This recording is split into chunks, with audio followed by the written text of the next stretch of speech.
ان الحمد للہ والصلاة والسلام علی رسول اللہ وعلی آلہ واصحابہ ومن تبعهم بإحسان إلى يوم لقاء الله.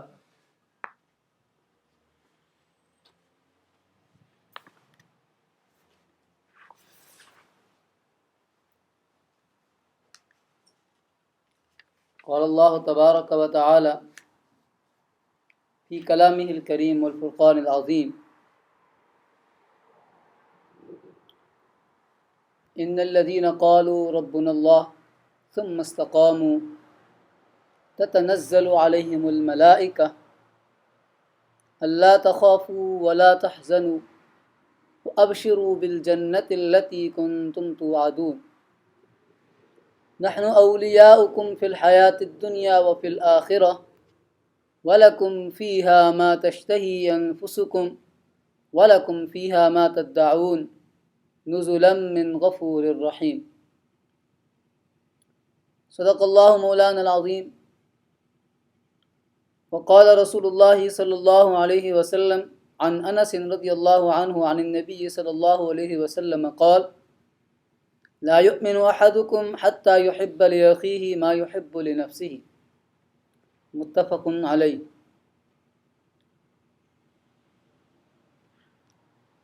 یا رب صل وسلم دائما ابدا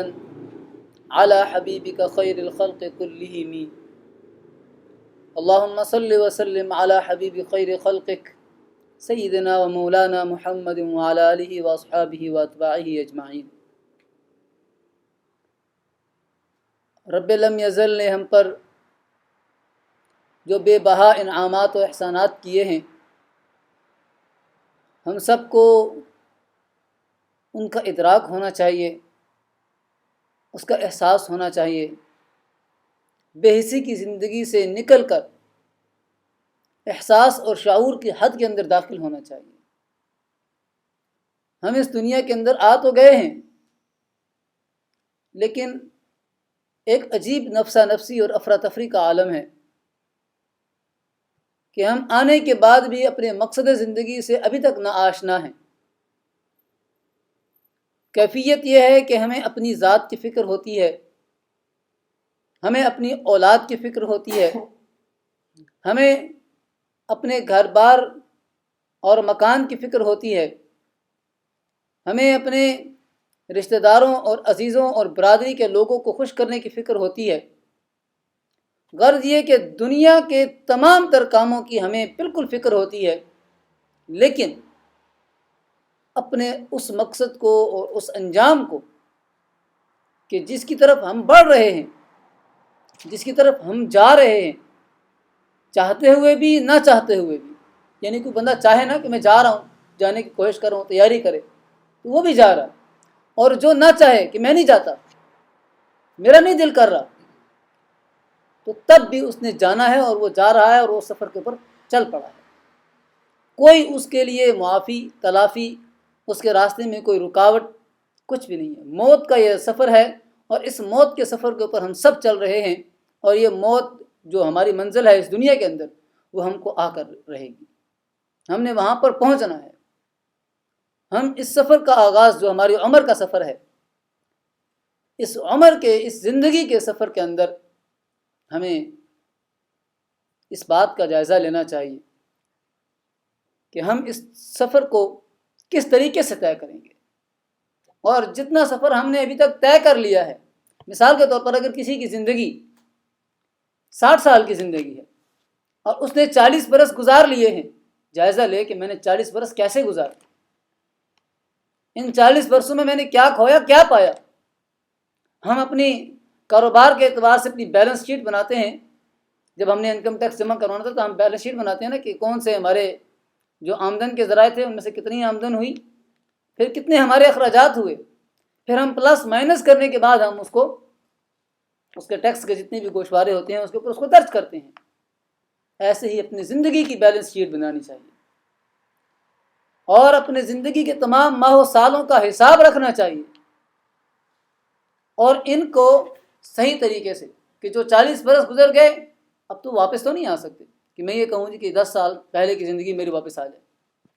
یا میں یہ کہوں کہ میرا بچپن واپس آ جائے، یا میرا لڑکپن واپس آ جائے، یا میرا وہ وقت واپس آ جائے کہ جو میں نے ضائع کر دیا۔ یہ تو ناممکن سی بات ہے۔ لیکن ماضی کے اوپر غور کرنے سے فائدہ یہ ہوگا کہ ہمیں اپنا حال اور اپنا مستقبل اس کو درست کرنے کی توفیق مل جائے گی، اور یہی اصل میں ہمارے لیے کرنے کا کام ہے۔ دیکھیے، زندگی کا تو پتہ نہیں ہے کہ اگر ایک انسان یہ تصور کرے کہ میں نے 60 سال زندہ رہنا ہے، یا اوسط عمر 60 سال ہوتی ہے تو اس نے 60 سال ہی زندہ رہنا ہے۔ یہ بھی ممکن ہے کہ وہ کل ہی مر جائے، اور یہ بھی ممکن ہے کہ وہ 80 سال کا ہو کر مرے۔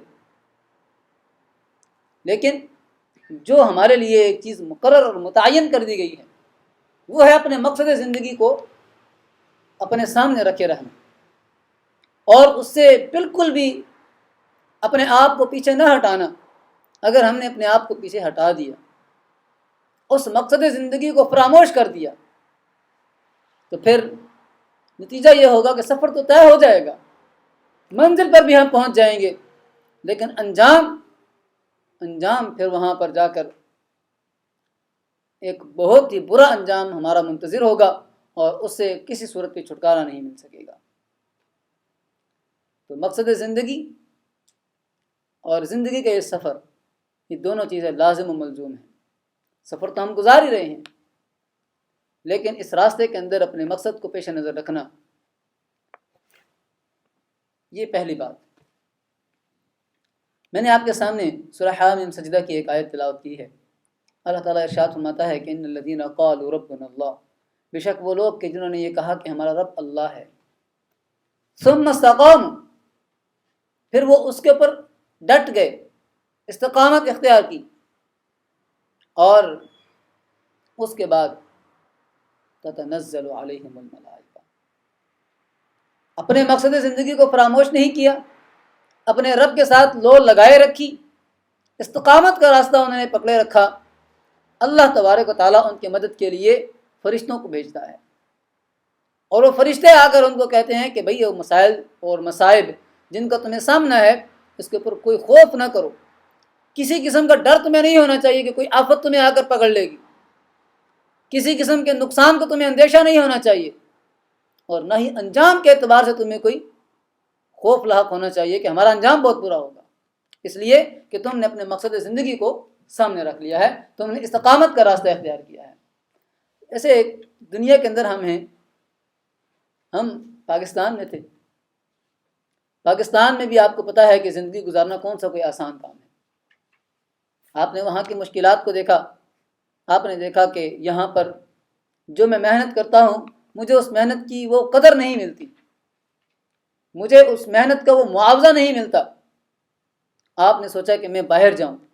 کسی اور ملک کے اندر، کہ جہاں پہ جس کی کرنسی ذرا مستحکم ہو، تو میں وہاں پر جا کر تھوڑی سی محنت کروں تاکہ وہاں کی کمائی میرے ہاتھ میں آئے گی تو میں تھوڑا سا آسودہ ہو جاؤں گا، ایک ایسا ماحول مجھے ملے گا کہ جہاں پہ میری محنت کا مجھے پورا معاوضہ ملے گا، کوئی میری محنت کی کمائی کو اس کے اوپر قبضہ کرنے والا نہیں ہوگا، مجھے امن و امان میسر ہوگا، مجھے آسودگی ہوگی، مجھے خوشحالی ہوگی۔ آپ نے اس بات کو پیش نظر رکھ کر پاکستان سے یہاں تک کا سفر طے کر لیا۔ اب آپ جاپان میں ہیں، جاپان کے اندر آپ اپنے سارے مسائل کو اسی طرح پاتے ہیں جیسے پاکستان میں تھے۔ آپ دیکھتے ہیں کہ یہاں پر بھی مجھے اسی طریقے سے محنت کرنی پڑ رہی ہے، بلکہ شاید آگے نکلنے کے لیے مجھے پاکستان سے 2 گنا زیادہ محنت کرنی پڑ رہی ہے۔ اور پھر آپ دیکھتے ہیں کہ آپ کو وہی مسائل، وہی مصائب، وہی پریشانیاں، وہی مشکلات یہاں پر بھی آپ کو درپیش ہیں۔ ہاں، اتنا آپ کو ضرور ایک اطمینان ملا ہے کہ آپ اس بات کو جانتے ہیں کہ جتنی محنت آپ کر رہے ہیں نا اتنا معاوضہ آپ کو مل جائے گا۔ اب آپ یہاں پر جم گئے، اب آپ نے اس بات کا خیال ذہن سے نکال دیا کہ میں نے کہیں اور جانا ہے، آپ یہیں پر مستقیم ہو گئے، یہیں پر آپ جم گئے۔ آپ دیکھ رہے ہیں کہ آپ کو اس کا صلہ مل رہا ہے، آپ کو یہاں کے قانون کے ذریعے سے معاونت مل رہی ہے، کسی بھی جگہ پر کوئی مشکل پیش آتی ہے آپ فوراً قانون کا ایک سہارا لیتے ہیں اور وہ قانون آپ کو اس مشکل سے نکال لیتا ہے۔ میرے بھائیوں اور دوستو، یہ زندگی کا سفر ہے، اور ہم جنت میں تھے، جنت میں ہمیں شیطان نے ورگلایا، پھسلایا، بہلایا، اس نے ہمیں وہاں سے نکلوا دیا، ہم اس دنیا میں آ گئے۔ آج ہم اس دنیا کے اندر آ کر شیطان کے انہی حملوں کا شکار ہو رہے ہیں، لیکن اللہ تعالیٰ یہ ہمیں فرما رہا ہے کہ اگر تم اس راستے کے اوپر جمے رہو گے، مستقیم رہو گے، اس راستے کو اختیار کیے رکھو گے، تو شیطان کے مقابلے میں تمہاری مدد کے لیے فرشتے بھیج دوں گا۔ سادہ سی بات ہے، کوئی اتنا مشکل نہیں ہے۔ لیکن مصیبت یہ ہے کہ ہم دنیاوی اعتبار سے دنیاوی چیزوں کو حاصل کرنے کے لیے، آسائشات کو حاصل کرنے کے لیے ہم تو پوری تندہی کے ساتھ، پوری جانفشانی کے ساتھ ہم کام کرتے ہیں، جد کر لگے رہتے ہیں، نہ اپنی صحت کی پرواہ کرتے ہیں، نہ اپنے وقت کو دیکھتے ہیں، نہ اپنے باقی معاملات کو دیکھتے ہیں، دین تک کو پس پشت ڈال دیتے ہیں۔ حالانکہ یہ چیز غلط ہے۔ نہ آپ کا نفس، اس کے اوپر آپ کو ظلم کرنے کا اختیار ہے، نہ آپ کے بیوی بچے جن کے اوپر آپ کو ظلم کرنے کا اختیار ہے، نہ آپ کا وقت آپ کو برباد کرنے کا اختیار ہے، اور نہ ہی آپ کا دین آپ کو چھوڑنے کا آپ کو اختیار ہے۔ کوئی اختیار آپ کو حاصل نہیں ہے، صرف ایک مال کو کمانے کے لیے، صرف کمانے کے لیے، کیونکہ خرچ تو آپ کر ہی نہیں سکتے اس کو، اس لیے کہ آپ تو 24 گھنٹے کمانے کی جد میں لگے ہوئے ہیں۔ اور یہی حال ان مادہ پرست لوگوں کا ہے جن کو آج ہم ترقی یافتہ کہتے ہیں، جن کو آج ہم یہ سمجھتے ہیں کہ انہوں نے انسانیت کی جو ترقی کی معراج ہے اس کو حاصل کر لیا ہے۔ ذرا رک کر یہاں پر یہ دیکھیے کہ ترقی کہتے کس کو ہیں؟ کیا ترقی یہ ہے کہ انسان اونچی اونچی بلڈنگیں بنا لے؟ کیا ترقی یہ ہے کہ انسان 4 منزلہ شہر تعمیر کر لے؟ کیا ترقی یہ ہے کہ انسان سمندروں کو تسخیر کر لے؟ کیا ترقی یہ ہے کہ انسان ہواؤں کے اوپر سفر کرنا شروع کر دے، اڑن کھٹولے بنا لے؟ کیا ترقی یہ ہے کہ سمندروں کا سینہ چیرنا شروع کر دے؟ دنیا کا کوئی شخص اس کو ترقی نہیں کہتا۔ کسی بھی آپ سنجیدہ انسان سے اس بات کو پوچھیں گے نا تو وہ اس کو ترقی نہیں کہے گا، اس لیے کہ اگر اونچی اونچی بلڈنگیں بنانے کے ساتھ ساتھ جو آپ کے طبقے کے انسان ہیں ان کے اوپر اگر آپ ظلموں سے تنگ کر رہے ہیں، ان اونچی بلڈنگوں کو بنانے کا فائدہ؟ وہ احرام مصر نہیں آج نظر آتے ہمیں؟ وہ کیا یہ ہماری بلڈنگیں اور ہمارے یہاں کے جو جگہ ہیں وہ ان سے زیادہ مضبوط ہیں؟ وہ احرام مصر کے جو کروڑوں برسوں سے اسی طرح کھڑے ہیں، لاکھوں لوگوں نے ان کو تعمیر کیا تھا، لیکن مکان بنتا ہے مکین سے، اگر مکین اس کے اندر موجود نہ ہو تو مکان بالکل آوارہ اور کھنڈر ہوتا ہے، اتنا تباہ حال ہوتا ہے کہ یعنی دیکھنے میں تو پورا مکان ہی ہے، وہ اتنے ہی کمرے ہوں گے، اتنے ہی اس کے اندر سارے نظام موجود ہوں گے، لیکن اس کے اندر جاتے ہوئے انسان کو وحشت محسوس ہوگی، ڈر لگے گا۔ کیوں؟ اس لیے کہ ویرانی ہے، وہاں پر کوئی رہتا نہیں ہے۔ تو اگر اتنی بڑی بڑی بلڈنگیں ہم بنا بھی لیں، اگر 4 منزلہ شہر بھی ہم تعمیر کر لیں، اگر ہم سمندروں کا سینہ چیرنے والے بڑے بڑے شپ اور بحری جہاز بھی اگر ہم جو ہے ان کو بنا لیں، اور فضاؤں اور خلاؤں کے اندر سفر کرنے والے بڑے بڑے اڑن کھٹولے جہازوں کی صورت میں ہم ان کو بھی اگر بنا لیں، تو مجھے بتائیے کہ اگر انسان سے دور ہو، انسان کو انسان کے وعدوں کا پاس نہ ہو، انسان اپنی ذات سے بے خبر ہو، غافل ہو، کیا ایسا انسان ترقی یافتہ کہلایا جا سکتا ہے؟ وہی انسان کہ جن چیزوں کو بنانے کی خاطر اس نے اپنی زندگی خون پسینہ ایک کر دیا تھا، وہی چیزیں اس کو ڈسنا شروع ہو جائیں، وہی چیزیں اس کی دشمن بن جائیں، وہی چیزیں اس کے راستے میں رکاوٹ بن جائیں، تو کیا کوئی شخص ایسی چیز کو ترقی کہتا ہے؟ کوئی دنیا کا سمجھدار انسان ایسے شخص کو ترقی یافتہ نہیں کہتا۔ ہاں، وہ انسان جو اس دنیا کے اندر مالدار نہیں ہے، صاحب حیثیت نہیں ہے، لیکن دوسروں کے کام آتا ہے، اپنی ذات کی خبر گیری کرتا ہے، اپنے ساتھ جو متعلق لوگ ہیں ان کی اچھائی چاہتا ہے، اور جس ماحول اور معاشرے کے اندر وہ رہ رہا ہے اس ماحول اور معاشرے کی خیرخواہی کے لیے وہ مصروف عمل ہے، ایسے شخص سمجھیں گے کہ یہ شخص بڑا ترقی یافتہ ہے، یہ شخص بڑا کامیاب انسان ہے، یہ فوز و فلاح کے راستے کے اوپر چل رہا ہے۔ اور یاد رکھیے ایک بات یہاں پر یہ بھی پیش نظر رہے کہ صرف دنیاوی اعتبار سے لوگوں کے کام آ جانا، اپنی ذات کی خبر گیری کر لینا، اپنے متعلقین کے تمام مسائل کو حل کر لینا، یہی کافی نہیں ہے جب تک کہ اس کے اندر رب تعالیٰ کی مرضی اور اس کی توفیق شامل نہ ہو۔ اس لیے کہ آپ خود دیکھتے ہیں کہ آپ نے جس شخص کو اپنے ہاں ملازم رکھا ہوا ہے تو وہ چند گھنٹوں کا ملازم آپ کے ہاں، لیکن اگر وہ آپ کے خلاف کام کرنا شروع کر دے، اگر وہ آپ کے خلاف دوسرے لوگوں کی بات ماننا شروع کر دے، کام آپ کا کر رہا ہے لیکن بات کسی اور کی سن رہا ہے، آپ اس کو سیدھے راستے پہ لگانے کی کوشش کر رہے ہیں، وہ کسی اور کے کہے میں آ کر اس کام کے الٹ کر رہا ہے، تو آپ کیا کہیں گے اس کو؟ بھائی رہنا ہے نا تو انسانوں کی طرح رہو، ورنہ یہاں سے چلے جاؤ۔ پھر کبھی آپ اس کی تنخواہ بھی کاٹتے ہیں، کبھی آپ اس کے ساتھ اس کو سزا بھی دیتے ہیں، کیوں؟ اس لیے کہ آپ جانتے ہیں اور وہ بھی جانتا ہے، اور دنیا کا ہر انسان آپ کو اس بات کی اجازت دیتا ہے کہ بھائی یہ چونکہ آپ کا ملازم ہے، اس لیے اس کو چاہیے کہ یہ آپ کی بات مانے، یہ آپ کے قوانین کو فالو کرے، یہ آپ کے جو بنائے ہوئے نظام ہیں ان نظاموں کی پابندی کرے۔ اب اگر اس دنیا کے اندر آ کر کوئی انسان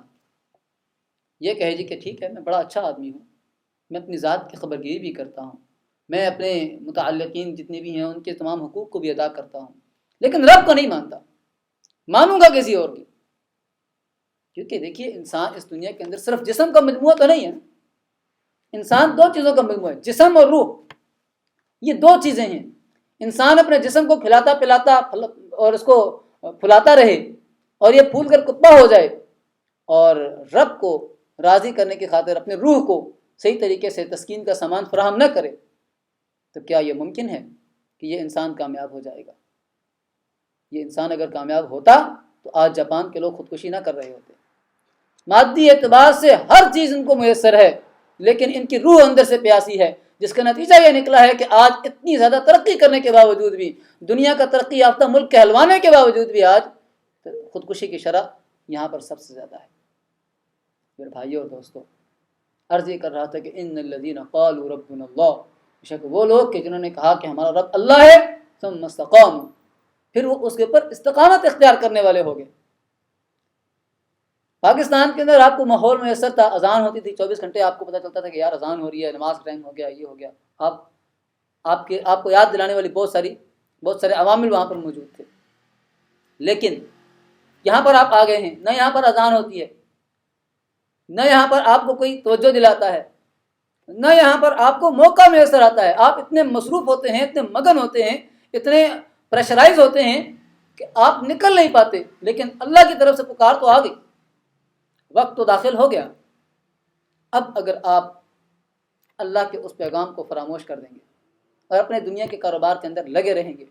تو وقت تو یہ بھی گزر جائے گا، وقت تو کبھی نہیں ٹھہرتا، لیکن یہ وقت اللہ تبارک و تعالیٰ کے دربار میں جا کر کہے گا کہ اے اللہ تو نے مجھے اس شخص کے تصرف میں دیا تھا اور اس شخص نے مجھے ضائع کر دیا، اے اللہ میں آج تیری عدالت میں دعویٰ دائر کرتا ہوں تو اس شخص کو سزا دے، اس لیے اس نے مجھے ضائع کیا، تو اللہ تبارک و تعالیٰ اس کے دعوے کو قبول کرے گا، اور اس وقت کو انسان کے اس عمل کے خلاف حجت بنا کر پیش کر دے گا اور یہ گواہ بن جائے گا، اور یہ انسان جو ہے وہاں پر کچھ بھی نہیں کر سکے گا۔ میرے بھائیوں، یہ ماحول جس میں ہم رہ رہے ہیں، یہ کیفیات کے جن سے ہم گزر رہے ہیں، یہ حالات کے جن کا ہمیں سامنا ہے، یہ مشکلات کے جو ہمیں سہنی پڑ رہی ہیں، یہ مصائب کے جن کا اس وقت ہم سب کو ایک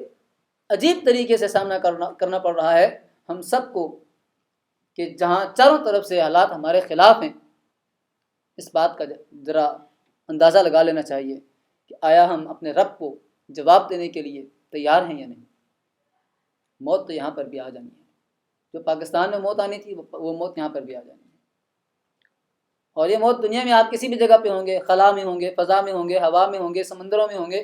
کسی بھی جگہ پر ہوں گے آپ، موت تو آ جائے گی، لیکن یہ موت اس کی تیاری اگر کر لی ہم نے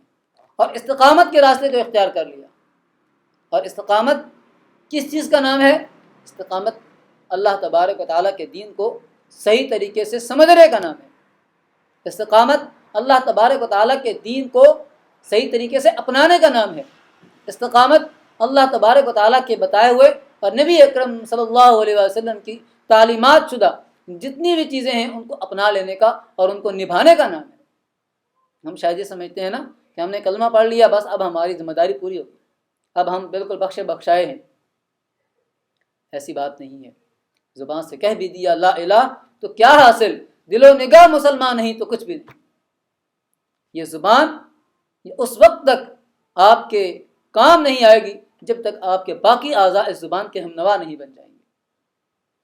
اس لیے اپنے باقی اعضاء کو، یہ آپ کا ہاتھ ہے، اس کو انسانیت کی فلاح و بہبود کے لیے اللہ تبارک و تعالیٰ اور نبی اکرم صلی اللہ علیہ وسلم کے بتائے ہوئے طریقے کے مطابق استعمال کرنا ہے، ورنہ یہ ہاتھ بہک جائے گا، یہ ظلم کرے گا، یہ کسی غیر کے اوپر اٹھے گا، ایسے ناحق طریقے سے یہ لوگوں کے اوپر اٹھے گا کہ کل لوگ اس کی مثال دیا کریں گے کہ ایسے نہ ہو جانا ورنہ تمہاری بھی بہت بری حالت ہو جائے گی۔ اور ایسی ہی کیفیت ہمارے کانوں کی، ایسی ہی کیفیت ہمارے آنکھوں کی، ایسی کیفیت ہمارے پاؤں کی، ایسی کیفیت ہمارے پیٹ کی، ایسی کیفیت ہمارے دل کی، ہمارے دماغ کی، ہمارے تمام اعضاء کی۔ اچھا، یہ تو ایک انفرادی حیثیت کی بات ہے۔ اب چونکہ آپ اس دنیا کے اندر اکیلے نہیں ہیں، ہم ساروں کے ساتھ اللہ تبارک و تعالیٰ نے کسی کے ساتھ بیوی لگائی ہے، کسی کے ساتھ بچے لگائے ہیں، کسی کے ساتھ رشتہ دار لگائے ہیں، کسی کے ساتھ والدین لگائے ہیں، کسی کے نہیں ہیں، کسی کے ہیں، اکثر کے ہیں۔ اور یہ جو ہمارے ساتھ یہ رشتے لگائے گئے ہیں، یہ کیوں لگائے ہیں؟ ایک طرف تو ہم بڑی خواہش کرتے ہیں اے اللہ شادی ہو جائے، فٹافٹ شادی ہو جائے۔ شادی سے پہلے یہی دعا ہوتی ہے کہ اے اللہ فٹافٹ شادی ہو جائے۔ جب شادی ہو جاتی ہے اس سے بے فکر ہو جاتی، چلو جب کام ختم، اب نہیں پتہ کہ بیوی کو کیسے رکھنا ہے، بیوی کو کیا بتانا ہے، کیا سمجھانا ہے۔ خود بھی وہاں بیٹھ کر گناہ کا کام کر رہے ہیں، بیوی بھی گناہ کا کام کر رہی ہے، دونوں لگے ہوئے، پہلے ایک گناہ کا کام کر رہا تھا، اب دونوں ہو گئے، اپنی اس نامہ اعمال کے اندر برائی میں اضافہ۔ پھر آپ شادی ہو گئی، اب آپ کہتے ہیں اللہ اولاد نہیں ہو رہی، اس کے لیے آپ ادھر ادھر فلاں جگہ پہ چکر لگاتے ہیں، فلاں ڈاکٹر کے پاس جا کے مشورہ کرتے ہیں، فلاں بزرگ کے پاس جاتے ہیں، فلاں گھر والے جو بزرگ ہیں ان سے جا کے مشورہ کرتے ہیں، سارا کچھ ہر کسی کے ساتھ یہی تذکرہ ہو رہا تھا یار اولاد نہیں ہے، خدا کر کے اولاد بھی ہو جاتی ہے، اب نیا سیاپا پڑ جاتا ہے۔ اللہ تبارک و تعالیٰ نے ہمیں ہمارے مانگنے پر ہی دیا نا۔ ایک چیز تھی زندگی جو اللہ تعالیٰ نے ہمیں بن مانگے عطا کی، اللہ تعالیٰ نے اس کا بھی حساب لینا ہے، اس کو تو لینا ہے اس لیے کہ اس نے ہمیں دی ہے۔ اب جو چیزیں ہم نے اللہ سے مانگ لی ہیں اس کا تو ہمیں بدجا اولا حساب دینا ہے، اس لیے کہ وہ تو ہمارے علم میں ہے نا کہ ہم نے اللہ تعالیٰ سے مانگ کر لی ہوئی ہیں۔ تو جو چیز کسی سے مانگ کر لی ہوئی ہو، امانتاً لی ہوئی ہو، تو آپ کیا سمجھتے ہیں کہ وہ ایسی کوئی چیز ہے کہ بس اس کو اپنے مرضی سے استعمال کرتے رہیں گے؟ نہ بیوی کا پتہ، نہ بچوں کا پتہ، نہ معاشرے کا پتہ، نہ ماحول کا پتہ، ہم کیسی زندگی گزار رہے ہیں؟ اور پھر ہم یہ پریشان ہوتے ہیں کہ دیکھیں جی دشمن اور کفار جو ہے نا وہ دیکھیں اللہ کے نبی کی ذات کے اوپر حملے کرتے ہیں۔ آپ نے اللہ کا نبی اس کے ساتھ کتنی محبت کا اظہار کیا ہے، اللہ کے نبی کو ان کی سیرت کو اپنانے کے لیے آپ نے کتنا کردار ادا کیا ہے، آپ نے اپنے بچوں کو کتنا اللہ کے نبی کی تعلیمات کو سکھانے کے لیے کردار ادا کیا ہے۔ آپ کی بیوی کو کیا ازواج مطہرات کے نام پتہ ہے؟ ہمیں خود نہیں پتہ۔ اللہ کے نبی کی ازواج کے نام پتہ ہی نہیں، اللہ کے نبی کی بیٹیاں کتنی تھیں، بیٹے کتنے تھے، اللہ کے نبی کا خاندان کیسا تھا، وہ کون سا ماحول تھا، صرف یہ بنیادی معلومات ہی ہمارے لوگوں کو نہیں ہیں۔ اور پھر ہم نکلتے ہیں پوری دنیا کے اوپر پھرارا لہرانے کے لیے۔ میرے بھائیوں اور دوستوں، یہ بات اس لیے نہیں کر رہا کہ کوئی کسی کی حوصلہ شکنی ہو جائے یا کوئی دل آزاری ہو، صرف ایک حقیقت کو بیان کر رہا ہوں۔ میں نے آپ کے سامنے ایک جو حدیث بیان کی ہے، لا یؤمن احدکم حتی یحب لاخیہ ما یحب لنفسہ، کہ تم میں سے کوئی شخص اس وقت تک کامل مومن نہیں ہو سکتا جب تک کہ وہ اپنے بھائی کے لیے بھی وہی کچھ پسند نہ کرے جو وہ اپنے لیے پسند کرتا ہے۔ تو اگر ہم اپنے لیے نجات پسند کرتے ہیں، اپنے لیے ہدایت پسند کرتے ہیں، اپنے لیے اللہ کی نبی کی اور اللہ کی غلامی پسند کرتے ہیں، تو کیا ہم اپنے بچوں اور اپنے عزیزوں اور اپنی اولادوں اور اسی طرح اپنے ماحول کے لوگوں کے لیے یہ بات پسند نہیں کرتے؟ پھر تو ہمارا ایمان ہی نامکمل ہے۔ تو ایمان کو مکمل کرنے کی خاطر یہ کام نہایت ضروری ہے کہ ہم اپنے آپ کو بھی اللہ کے نبی کی سیرت کے اندر ڈھالیں اور اللہ کے نبی صلی اللہ علیہ وسلم کی بتائی ہوئی تعلیمات کے مطابق۔ اللہ کے نبی کا عشق تو ایک ایسی چیز ہے نا کہ جو کبھی بھی ہمارے ذہنوں سے نکل ہی نہیں سکتا۔ یہ تو ایک ایسی پکی ٹھکی بات ہے کہ تو دشمن بھی سمجھتا ہے، بھلے وہ جو مرضی کرتا رہے۔ مولانا ظفر احمد عثمانی رحمۃ اللہ علیہ، مولانا شبیر احمد عثمانی جو تھے جنہوں نے پاکستان کا پہلا پرچم لہرایا تھا، ویسے دونوں بھائیوں نے ہی لہرایا تھا۔ پاکستان کا پرچم سب سے پہلے پرچم کشائی کی جو تقریب ہوئی تھی اس میں کراچی کے اندر مولانا شبیر احمد عثمانی تھے اور ڈھاکہ کے اندر جو ہے وہ مولانا ظفر احمد عثمانی تھے۔ یہ دونوں بھائی تھے جنہوں نے تحریک پاکستان کے اندر بڑا کردار ادا کیا۔ مولانا ظفر احمد عثمانی لکھتے ہیں کہ میں حج کے سفر پر گیا، مکہ مکرمہ سے سارے امور کی فراغت جب مجھے ہو گئی تو میں مدینہ منورہ گیا۔ مدینہ منورہ میں جس جگہ پہ ہم ٹھہرے ہوئے تھے، ایک دن ہم سب نے مل کر کھانا کھایا۔ کھانا کھانے کے بعد جو کچھ بچ گیا تھا اس کو ہم نے جا کر جھاڑ دیا۔ کہتے ہیں کہ میں تھوڑی دیر بعد ذرا کام سے باہر نکلا تو جو چیزیں ہم نے جھاڑی تھیں اس کے اندر ایک بچے کو دیکھا کہ وہ چیزیں تلاش کر رہا ہے، کھانے پینے کی چیزیں تلاش کر رہا ہے۔ کہتے مجھے بڑا دکھ لگا، مجھے بڑا افسوس ہوا۔ میں اس بچے کے پاس گیا اور میں نے اس سے پوچھا کہ بیٹا کیا کر رہے ہو؟ اس نے کہا بھوک لگی ہے، کھانا تلاش کر رہا ہوں۔ تو کہتے ہیں کہ میری آنکھوں میں آنسو آ گئے، میں اس کو اٹھا کر اپنے پاس لے آیا۔ اور ظاہر سی بات ہے کہ تیل نکلنے سے پہلے کی کیفیت تو آپ کو پتہ ہی ہے کہ مکہ اور مدینہ کی کیا تھی۔ وہاں کے لوگ بڑے غریب تھے، بڑے اسرت زدہ تھے، بڑے نادار تھے۔ تو اب وہ بچہ وہاں پر جو کھانا تلاش کر رہا تھا ان کے ساتھ آ گیا۔ یہاں پر آ کر انہوں نے اس کو نہلایا جلایا، اس کو کپڑے وغیرہ پہنائے، کھانا شانا کھلایا، اور پھر اس سے پوچھا کہ بیٹا کیا تم یہ پسند کرتے ہو کہ تم میرے ساتھ چلو؟ میں تمہیں اپنے ساتھ لے جاؤں گا، وہاں پر ہندوستان میں لے جا کر تمہاری تعلیم کا انتظام کروں گا۔ تو اس نے کہا ٹھیک ہے، یہ تو بہت اچھی بات ہے، کھلاؤں پلاؤں گا اور تمہاری تعلیم کا انتظام کروں گا۔ تو اس نے کہا اچھی بات ہے، میں اپنی والدہ سے پوچھ کے آتا ہوں۔ والدہ سے انہوں نے بات کی، والدہ بھی مان گئی۔ اب یہ بات طے ہو گئی تو بچہ ان سے پوچھنے لگا کہ بابا جان وہاں پر چنے ملیں گے؟ انہوں نے کہا بیٹا وہاں پہ سب کچھ ملے گا۔ کہتے ہیں کہ چلتے چلتے اچانک جب ہم روضہ رسول کے دروازے پر پہنچے تو اس نے اس گنبد خضرا کی طرف اشارہ کر کے کہا کہ بابا جان یہ بھی وہاں پر ملے گا، اور روزے کے اس جالی کی طرف اشارہ کر کے پوچھا کہ بابا جان کیا یہ بھی وہاں پر ملے گی؟ تو انہوں نے کہا کہ بیٹا اس کو دیکھ لیں تو میں وہاں سے یہاں پر آیا ہوں، یہ اگر وہاں پر ملتی تو میں یہاں پر کیسے آتا؟ تو اس نے کہا کہ میں اس بچے کی کیفیت دیکھے، اس بچے نے آنکھوں میں آنسو لا کر کہا کہ بابا جان آپ اپنے وطن واپس چلے جائیے، میں اس گنبد خضرا کے سائے کے اندر رہ کر جھوٹی موٹی کھا کر بھوکا پیاسا رہ کر زندگی گزار لوں گا، لیکن اس سے دوری کو برداشت نہیں کر سکوں گا۔ یہ ایک بچے کی کیفیت ہے۔ وہ کہتے ہیں کہ میں رو پڑا اس کی اس کیفیت کو سن کر، اس کے اس عشق کو دیکھ کر کہ ہے کتنا سا بچہ، لیکن چونکہ بچہ تو مدینہ منورہ کا ہے نا، اس کو پتہ ہے۔ اور ہمارے تو الحمدللہ بچے بچے کی زبان کے اوپر ہے، اور اب تو جو کیفیت بنا دی گئی ہے، اب تو ایک ایک بچے کو پتہ چل گیا ہے کہ غلامی رسول کے اندر موت بھی قبول ہے۔ لیکن یہ صرف اب یہ لوہا گرم ہو چکا ہے، اب اس کے اوپر چوٹ لگانا بڑا آسان ہے۔ اب اگر ہم اس کے اوپر محنت نہیں کریں گے تو یہ ہماری کوتاہی ہوگی۔ تو ہمیں اب کیا کرنا ہے کہ وہ دل کے جو اب نرم ہو چکے ہیں، وہ پیغام کے جو کانوں تک پہنچ چکا ہے، اس کو دل کی گہرائیوں میں اتارنے کی کوشش کریں۔ وہ کام کہ جس کے اوپر پہلے ہم تیار نہیں ہوتے تھے، دشمن نے ہمیں اس حد تک مجبور کر دیا ہے کہ اب ہم لازماً وہ کام کرنے پر مجبور ہو چکے ہیں۔ اب ہم اپنے آپ کو بھی اسی سانچے کے اندر ڈھالیں کہ جو سانچہ اللہ کے نبی صلی اللہ علیہ وسلم نے بتایا ہے۔ ہم دنیا کے لوگوں کی پرواہ نہ کریں، ہم یہ نہ دیکھیں کہ یہاں کی عورتیں کیسا ہمیں دیکھنا چاہتی ہیں، ہمیں جو کچھ کرنا تھا وہ کر لیا۔ اب اللہ کے نبی صلی اللہ علیہ وسلم کی زندگی کو سامنے رکھ کر، اس نمونے کو سامنے رکھتے ہوئے اگر ہم اپنے آپ کو تبدیل کر لیں گے تو اس دنیا کے اندر بھی کامیاب، آخرت کے اندر بھی کامیاب۔ اور اگر خدا نخواستہ اس دنیا کے اندر ہم یہ کام نہ کر سکے تو دنیا کا یہ سارے کا سارا مال یہاں پر رہ جائے گا۔ ابو لہب سے بڑھ کر مال و دولت والا کوئی بھی نہیں تھا، لیکن اللہ تعالیٰ نے کیا فرمایا؟ تبت یدا ابی لہب وتب ما اغنی عنہ مالہ وما کسب۔ برباد ہو گیا ابو لہب اور اس کے دونوں ہاتھ ٹوٹ گئے، نہ ہی اس کو اس کے مال نے کوئی فائدہ دیا اور نہ ہی اس کی کمائی اس کے کسی کام آئی۔ اس کا مطلب یہ ہے کہ قارون کے خزانے اگر انسان کے پاس ہوں اور انسان ایمان کی دولت کو فراموش کر دے تو یہ سارے کے سارے خزانے انسان کے کسی کام نہیں رہتے۔ اور اگر ایک ایمان کی دولت اگر انسان کے پاس ہو اور سیرت نبوی صلی اللہ علیہ وسلم کی تعلیمات کی دولت اگر انسان کے پاس ہو تو اس سے بڑی دولت کوئی ہے ہی نہیں۔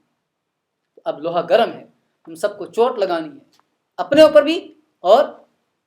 اس ماحول اور معاشرے کے اوپر بھی اور اپنے گھر والوں کے اوپر۔ یا ایھا الذین آمنوا قوا انفسکم واہلیکم نارا، یا ایمان والو بچاؤ اپنے آپ کو اور اپنے اہل و عیال کو جہنم کی آگ سے۔ اس لیے ہمیں اس بات کی کوشش کرنی ہے، اس بات کی طرف توجہ کرنی ہے کہ جس چیز کو ہم اپنے لیے پسند کرتے ہیں اسی چیز کو اپنے گھر والوں کے لیے، اپنی اولادوں کے لیے، اپنے ماحول کے لوگوں کے لیے، یہ ماحول کے جس کے اندر لوگ متلاشی ہیں، لوگ پیاسے ہیں، ان کی اس پیاس کو دور کیا جائے اور ان کے دلوں کے اوپر دستک دی جائے، اور مسلسل ایک کام کے ذریعے سے کہ دیکھیے اللہ تبارک و تعالیٰ نے آپ کو وہاں سے لا کر یہاں پر بٹھا دیا، آپ کے وہم و گمان میں بھی نہیں تھا، نہ ہی آپ کے والدین کے وہم و گمان میں تھا کہ میرا یہ بیٹا کہاں جائے گا اور کیا کرے گا،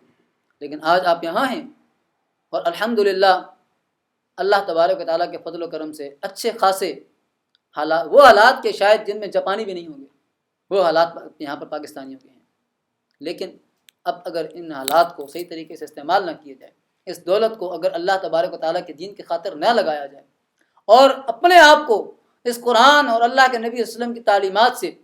اگر قریب نہ کیا جائے تو میرے بھائیوں اس سے بڑا گھاٹے کا اور خسارے کا سودا کوئی نہیں ہو سکتا، اور اگر یہ کام کر لیا تو پھر فرشتے نازل ہوں گے، تتنزل علیہم الملائکہ اللہ تخافوا ولا تحزنوا، نہ کوئی غم، نہ کوئی فکر، نہ کوئی پریشانی اور نہ کسی گھاٹے کا، نقصان کا اندیشہ۔ اللہ تبارک تعالیٰ فرماتا ہے تتنزل علیہم الملائکہ اللہ تخافوا ولا تحزنوا وابشروا بالجنۃ التي کنتم توعدون، جنت کا وعدہ اللہ تعالیٰ نے تمہارے ساتھ کر دیا، نحن اولیاؤکم فی الحیات الدنیا وفی الآخرہ، ہم ہیں تمہارے دوست، ہم ہیں تمہارے مددگار اس دنیا میں بھی اور آخرت میں بھی۔ پھر اللہ تعالیٰ مدد کے لیے فرشتے بھیجے گا،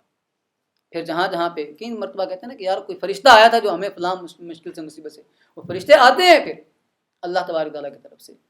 نحن اولیاؤکم فی الحیات الدنیا وفی الآخرہ، یہاں پر دنیا کی زندگی کے حوالے سے بھی بات ہے،